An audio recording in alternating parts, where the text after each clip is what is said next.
Bulan suci Ramadan rupanya tidak hanya menjulangkan hujan berkah, tapi juga menyimpan hikmah yang terukir di balik kebesaran ilahi yang terkuak secara mengejutkan. Salah satunya adalah keajaiban yang terdapat di Selat Gibraltar, yaitu selat yang memisahkan antara benua Afrika dan benua Eropa.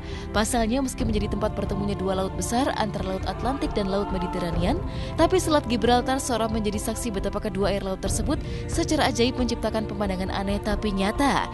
Karena meski sama-sama cair, namun air Laut Atlantik yang berwarna biru cerah tidak mau bercampur dengan air Laut Mediterranean yang berwarna lebih gelap, sehingga secara ajaib membentuk garis dan pemandangan-pemandangan ajaib di tengah lautan seperti berikut ini.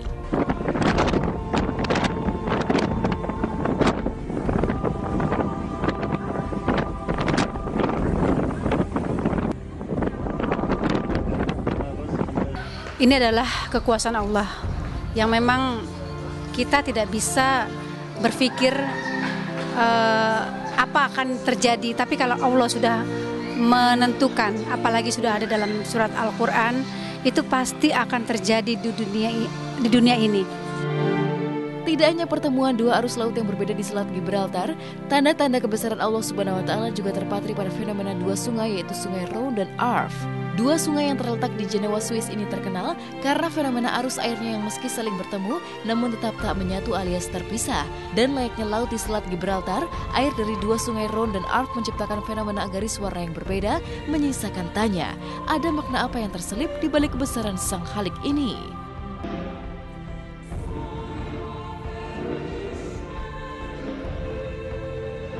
Al-Quran itu garis besarnya adalah ilmu pengetahuan. Makanya kita wajib menjadikan Al-Quran itu sebagai way of life, jalan hidup untuk meneliti. Salah satunya ada beberapa ilmuwan dari luar negeri yang masuk Islam gara-gara meneliti. Dr. Jacques ini adalah ahli selam dunia yang meneliti laut. Jadi kagum luar biasa karena ketika menyelam di dasar laut, ia melihat satu sungai yang ada di dalam laut yang airnya ketika di atas asin begitu masuk ke laut itu tawar sedikit manis. Dan itu luar biasa penemuan. Artinya apa? Satu komponen yang menyatu tapi tetap ada pembatasnya.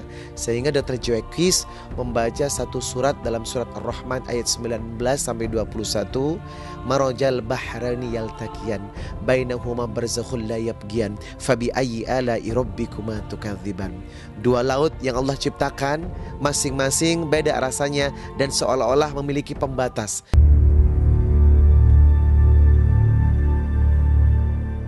Ya, sesungguhnya jauh sebelum kecanggihan teknologi manusia mengupas keajaiban Sang Khalik, Allah Subhanahu wa Ta'ala telah melukiskan tanda-tanda kekuasaannya dalam Al-Quranul Karim, seperti yang termaktub dalam surat Ar-Rahman. Bukti luar biasa dari keabsahan isi surat Ar-Rahman itu tidak hanya tergambarkan pada Laut Gibraltar, tapi juga di Indonesia, tepatnya di kawasan Wakatobi, Sulawesi. Di kawasan yang terkenal dengan wisata lautnya ini, bahkan terdapat sumber air tawar yang muncul di sela-sela air laut.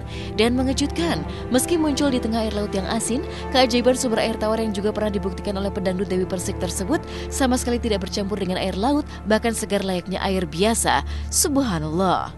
Pada zaman dahulu kala, dari kerajaan Bugis dengan Buton datang kemari karena mereka di Laut Tengah, jadi tidak ada air minum. Kemudian mereka singgah di sini untuk minum air, dan air ini rasanya tawar walaupun bergabung dengan air laut. Kok rasanya gak asin ya, gak masuk akal ya. Ya, bisa ya. Hah? Padahal nyatu dengan air laut. Tapi inilah keajaiban Tuhan.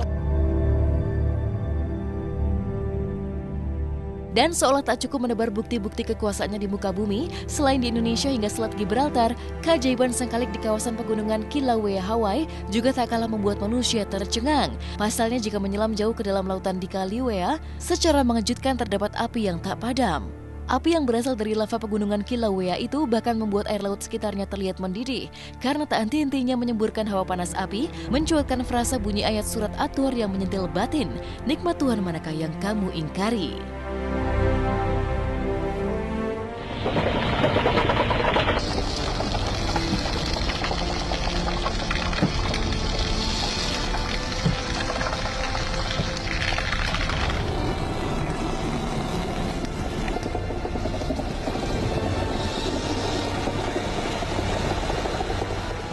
Ada di dalam laut itu api, maka hal itu memang dijelaskan dalam surat At-Tur di ayat yang ke-6.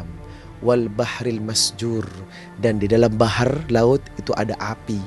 Jadi dalam laut itu ada tanah yang mengeluarkan api atau mengandung api. Ini sesuai dengan penemuan itu. Ini artinya tanda kekuasaan Allah, agar kita berpikir, ayo kejadian-kejadian itu jadikan untuk sebagai penambahan nilai keimanan kita pada Allah Subhanahu wa taala, agar kita menjadi orang yang beriman. Kita itu kecil di mata Allah.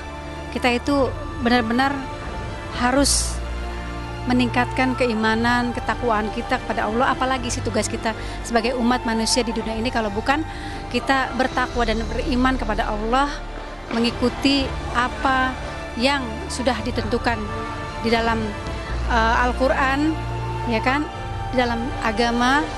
Jadi itu yang harus kita jalankan.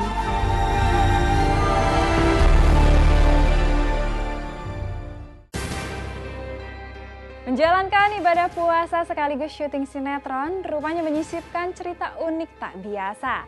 Jika di lokasi syuting sinetron Mermaid in Love, Amanda Manopo dan penyanyi Syae menghibur para pemain yang berpuasa, lain halnya di lokasi syuting sinetron Tiga Sempro Mengejar Surga.